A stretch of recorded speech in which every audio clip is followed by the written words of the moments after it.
What's going on, everybody? Welcome to another episode of 3 players every team should keep and 3 every team should sell. And today we are doing Newcastle. Now, Newcastle, of course, a lot of people predicted to go down. They did pretty well for themselves early on. It kind of, it fades in and out with Newcastle. Newcastle have long stretches of pretty decent results and then long stretches of really bad results and then come up with a big win or two. It's very strange their form all the time. It seems to be that way constantly, but there are some ins and outs here that we should discuss. Number 1, we are going to go right through players that Newcastle should sell to start. Number 1, Karl Darlow. Now, this is one of those ones who it's really nice having a really good player around. Karl Darlow is a really good goalkeeper. He's probably not as good as Dubravka, of course. He's been sitting behind him for 2 years now, but Darlow's probably capable of starting at the top of the Championship or the bottom end of the Premier League. He's a good goalkeeper, but he's got 1 year left on his contract. Get a little bit of money for him while you can. Find in a decent backup. You don't need to go out and spend a ton of money on a decent backup. There are definitely players floating around that'll be decent backups that you can get with the money at minimum that you raised for Karl Darlow. I think, especially with 1 year on his deal, he's going to go for free next summer. Most likely, I feel like someone like him feels he can go out and start somewhere at this point in his career. Number 2, Ashraf Lazar. This one is pretty straightforward, as is the next one, really. Come back from loan. He didn't really play very much, even on his loan in Serie B last year. Obviously not in Newcastle's plans. Just get the money that you can and move him on. Even if you have to mutually terminate this, that's probably a good deal for everybody. Get the wages off the books as soon as possible. He's not going to play. Just get what you can for him and move on. And the same goes for Henri Saivet. He's only played 8 times in the last 4 years, been on countless loans, 3, 4 of them. It's another one you really just got to cut your losses and go. Even if you sell him, just sell him for what you can.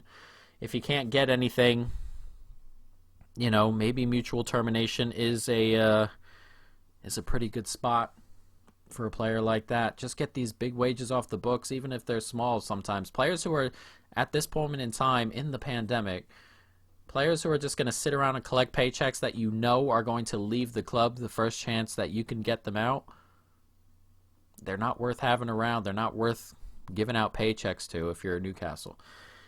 All right, so 3 players who should go, 3 players who should stay. Number 1, St. Maximin. Probably Newcastle's best attacking player last year by a long margin. Linked with a couple of clubs, a couple of bigger clubs. As a Liverpool fan, I definitely wouldn't mind having him around. He brings something different. He's tricky. He's quick.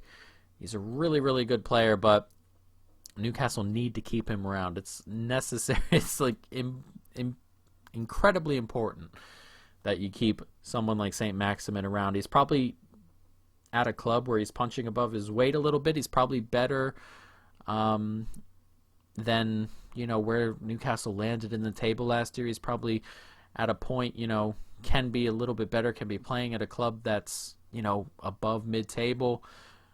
When you have a player like that and you're striving to get to his position, really, you got to keep him around. Number 2, Joelinton. Now this one will divide a couple of people, I feel like. Joelinton came in for a ton of money during the summer, only scored 2 goals in his 38 games. Had some bad performances, had some okay ones, had some pretty good ones. But obviously as a striker, you want some goals. But it was just year 1, and a lot of players take a pretty long time, to get adjusted. Obviously at those wages I imagine that he's on and the price you paid for him, you need it to happen quickly. But as you can see, with there are a variety of players who don't. You can look at Naby Keita for Liverpool. He's been putting in really good performances. Took him a year and a half to get to that point. It happens. It happens with players. You cannot, for me, give up on a £40 million signing this quickly after a year. You got to keep him around again, see if he improves. Some of his performances, last year, he was playing pretty well. So we'll see how he goes going on, but You got to keep someone like that around. You can't give up after him. You can't cut. I mean, if Newcastle were to sell him now, what do you think they'd get after the year he had? You gotta try it out for another year. And number 3, Dwight Gale. Now Dwight Gale is a weird player. He's probably not Premier League quality. Probably not, well, mid-table Premier League quality. He may play some games at the lower end, and he's probably punching above his weight being in the Premier League. He's, as I said, he's a lower end Premier League or a top end Championship kind of player to me. But he seems to be Newcastle's best option up front at the moment, which is a problem for Newcastle, of course. But if a player were to come in at striker, a really good one, or a goal scorer, you still got to keep Dwight Gale around. This is one of those things. He likes to work. He's going to push the players in front of him, and you got to have, proven backup behind you. Even if he's not, great quality there, you're not going to, in the pandemic, at a club like Newcastle, you're not going to bring in 2 really good strikers to push him out. You're probably just not going to. I think they need to bring in a good goal scorer. But even then, I'd still keep Dwight Gale around just to have in the squad in case you need. Having a third option or a second or third option like Dwight Gale is not too bad when you're in Newcastle's position. I think in 2 years, not this summer, but next summer, I think he should go.